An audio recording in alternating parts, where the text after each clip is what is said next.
Hi, welcome back to Carl and Rick Talk Risk. Hey, Rick. Yo, we're live. Let's Hey, go. let's do it. Uh, First of all, I have to tell you, I had a fantastic evening yesterday, Rick. I went on a canal boat, a sloop, on the canals of Amsterdam, from Amstel Station all the way to the center, around all the museums, the zoo. Fantastic. Anybody who's coming to the Netherlands, that's the thing you should do. You should really do a canal boat tour. It's awesome. First time, and I'm very impressed. Dude. It's What? taken a while, right? I mean, who goes to Amsterdam, A, without getting high, B, without getting, I'm not getting, with going into a certain color district, and C, without a canal boat tour? Rick, you can do all three. We went through that district, and you smell enough to get a secondhand high. So you can have all three. I mean, that's automatic for Amsterdam. Yeah, yeah, yeah. I mean, But goodness this, gracious. I know, but there's something special about it from the water. I don't know what it is. It's just I know, really but but peaceful. but everyone does it. You've been there, Yeah. what, 22 years or something? That, well, But and it I took know. you how long? I know. I'm a late adopter, Rick. No kidding. um, and I also want to say something else, and then and then we'll jump into today's topic. Um, Premier Intelligent Risk, the publication we sometimes talk about on the podcast, and we both contribute to in our own way, and hopefully a lot of you listeners read, is holding a student essay competition. If you're a registered student with a student email, go to the Premier Intelligent Risk webpage. You can see the guidelines. You can download a template, 1,000 words maximum. Don't give us too much to read. And the question is, when and how will AI take over from risk managers? If so, when and how? I'm missing a word or two there, but that is Sounds a to me very like the question is, what is the question? But anyhow, yeah.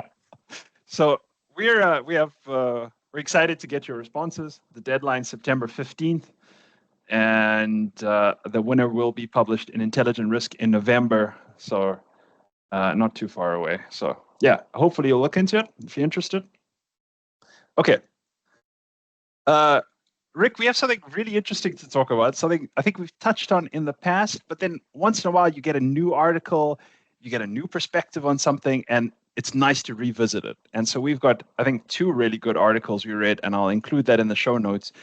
One was from The Economist about there's been more data collected about working from home and what it does to teams, and especially the culture of teams. They really focused on that aspect. And the second one was about phone bans and how they have impacted Dutch schools.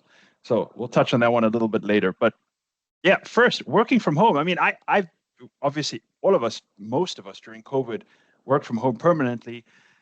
Everybody's coming back at a different pace. I know Amazon brought back everybody 5 days a week recently. There's a few quotes from CEOs in the article about, yeah, we need everybody back. This is how we create a working environment that people want to come to. Um, I want to say one thing and then get your thoughts on it. The data that The Economist looked at was from a couple of places. You can look at the article if you want to read more about the data sources, but basically they broke down workplaces into flexible, hybrid, and full-time in office. And they got ratings from Glassdoor on a couple of different metrics: work-life balance, candor, toxic culture, leadership, supportive culture, and agility. And for the most part, the flexible type of work was very high in all of these metrics. The hybrid was a little bit lower, and full time in office was quite a bit lower on a lot of these things: leadership, work life balance, and so on. Makes sense, right? You can't clean up your dishes if you're at work. But if you're if you're hybrid or flexible, you can do a couple of chores and stuff in the meanwhile. However, the outlier is agility. Full-time in office, agility is off the charts. It's so much easier to get employees, getting a team working in the same direction, responding to new events, stuff in the market quickly when everybody's in the office. You just can't do that working from home as well. What do you think, Rick? I think this might be a 7-hour podcast. I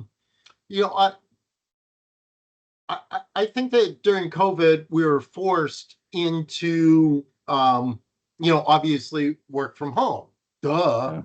Yeah. And it was kind of just when the technology was more or less becoming feasible. So, I've run a consulting company for many years where we all were working from home from literally various parts of the globe. And, we made it work. Having said that, we also made it a point to gather several times each year, face to face.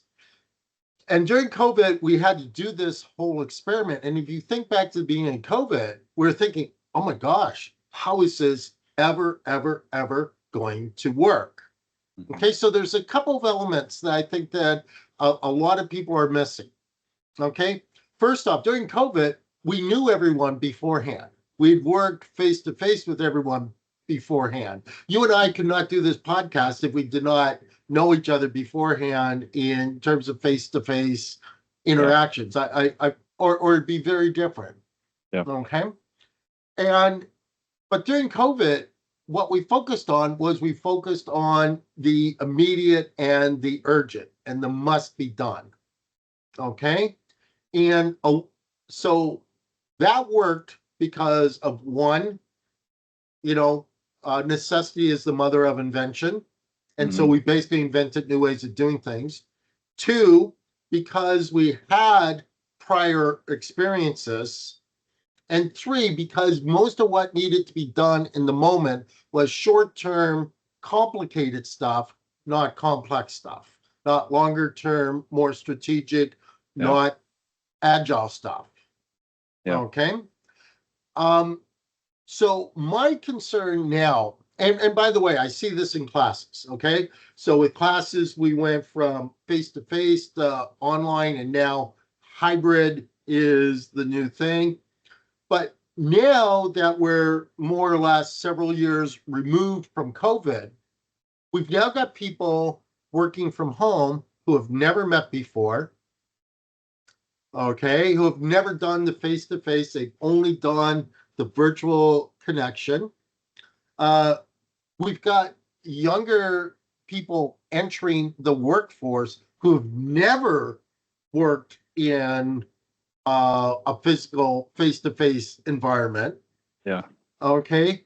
And we're now being forced to think about longer-term complex issues and work together as a team on these complex issues that are totally different structure than the type of stuff that we worked on with COVID. Let's call a spade. I think we all, in some sense, like the working from home. I get to wear my clogs all the time. Okay. I can put on my old favorite shirts that are all frayed around the collars and I don't have to worry about it. Okay. If I spill coffee on my shirt, the if is kind of really a farcical statement. When I spill coffee on my shirt, I don't have to worry about it. Okay. I can just, slump a little bit farther down or, move my camera up so you can't see that. And obviously, be quite frank, we could, wander off to the fridge and see what goodies we had, et cetera, et cetera, et cetera. There's just a ton of advantages to it. But also, we're starting to see a ton of disadvantages to it. Okay. I don't have the evidence for it, but I think that we're seeing a very analogous thing with the Jonathan Haidt anxious generation. This is the whole cell phone issue. Because when people kind of grow up in an environment in which all interaction is virtual, I think it changes us as humans. Okay. So those are kind of my comments. And one other point that I'll throw out and I realize I'm all over the place. Okay, I realize that this makes no coherence whatsoever. So if nothing else, this is validity that we are doing this live without any prep. But I think it's like a kid and food. Okay. Okay. When I first look at steak tartare as a kid, I go, ooh, who would want to eat that? Okay. But then once you try it, ooh, that's awesome. So with our virtual workplaces, we've got a whole generation either growing up never knowing the face-to-face impact or forgetting what the face-to-face impact is. And, we're kind of like little kids saying, ew, I don't like that because they've never tried it, never experienced it, or forgotten their experience with it. Yeah. It's the vegetables analogy, right? Like, you Well, need it. It's good for I you. still don't like broccoli. Oh, sorry, Brussels sprouts. I love broccoli. It's Brussels sprouts I don't like. Yeah. Why anyone thought that continuing to eat Brussels sprouts was a good idea, I don't know. But anyhow. Yeah. I really like your points, and I'm connecting it to how much change is going on in the world around tariff threats and geopolitical worries and all kinds of stuff. And if you look at the names of the leaders that are saying, listen, we need to get back in the office. I mean, these are big, powerful companies that are also in technology that know what they're talking about. They have some understanding of, okay, how are these teams working? I want to cite one thing right at the beginning of the article. They mentioned Microsoft. Study of 61,000 Microsoft employees found that remote working in the first half of 2020 made the tech giant more siloed, less dynamic. It's also harder to integrate new staff, which is an understatement, right? I mean, new staff, how do you train them? How do they sit next to you and shadow you as you're doing your reports and but tests? that's also leading into my complicated versus complexity. If we're coming more siloed, of course we are, because we're coming more complicated in our thinking, and we don't have the interactions to have the adaptability to think about the complex. Yeah. And again, I'm using complicated and complex in the systems sense of the word, not the layperson's sense of the word. Yeah. Rick, I also, just speculating a bit, I also wonder whether, you talk about being siloed and working from home and everything. And I wonder if I am seeing this a little bit, that people are, getting better and better at doing what they do, the complicated stuff. But what about group projects? What about cross-functional tasks that really need a lot of negotiation and compromise and bigger picture thinking, like all the complex things you're talking about? That's getting very difficult. And you need to be in the office to do some of that stuff and bouncing ideas off each other. So no, point taken. And really for new joiners, I think there's just no substitute. You need to meet people to be able to be comfortable enough to ask questions, especially for the anxious generation that it's always yeah. But I think there's a special problem in risk management. Okay. I again, we've talked about this in various ways before, but there's risk issues here on a couple of levels. First off, there's the risk culture of a firm. Okay. And there's just, how do you create a culture of a firm if everyone is siloed, if everyone is their own unique individual? And that's a risk. Okay. And yes, there are some upsides to that, but there's some downsides. But thinking of it as a risk manager, if you are just more or less siloed at home, working in your home office, it's very easy to just focus on the numbers. And rightly or wrongly, and very ironically, being socially autistic myself, but I believe that risk is ultimately a people function. And if you're just interacting with your screens, that is very different from interacting with people. And so I think that in some sense, as a risk manager, you lose your touch, because I believe that understanding psychology and appreciating psychology, and even more so appreciating sociology, is absolutely key, and also anthropology is absolutely key to being a good risk manager. But if you are just sitting looking at your screen, I believe that those three muscles of psychology, sociology, and anthropology, they're atrophied. Yeah. Yeah. Almost by definition. Yeah. 100%. I hope any students thinking of entering the essay contest are listening, because these are the kind of nuances that you should build out in your ideas. That AI can probably replace some things the risk manager does, but some things are just beyond it. Okay, and maybe we should touch on the other the results of Dutch schools. I can't remember if it's middle schools or high schools. It's kind of gone from one to the other because they've seen positive effects. But in a nutshell, when they first made the move, everybody was resistant. The teacher said, "This is not going to work. It's going to be too much work to get the phones out of our students' hands. You're giving us more work to do. We're already overwhelmed." Students thought, what am I going to do? I've got free time. I mean, what else am I supposed to do, right? Talk to people? Come on. Parents, what if there's an emergency? How am I going to reach my kid, right? Everybody had an obstacle. Everybody had something that they thought would go wrong with this experiment. It didn't happen. Students loved it. Students were interacting more. That's what the students themselves say in the survey results. They were much happier. They were making new friends. They were socializing better. Teachers found that discipline in the classrooms improved a lot because people are paying attention and listening to them, and trying to grasp what they're doing, and not mentally switching between two different tasks and being distracted. And I think I can't remember what they said about parents, but I can't imagine that parents were disappointed. I mean, their kid comes home with stories and all the things they did, and oh boy, I want to go see my friend this weekend instead of scroll Instagram or something.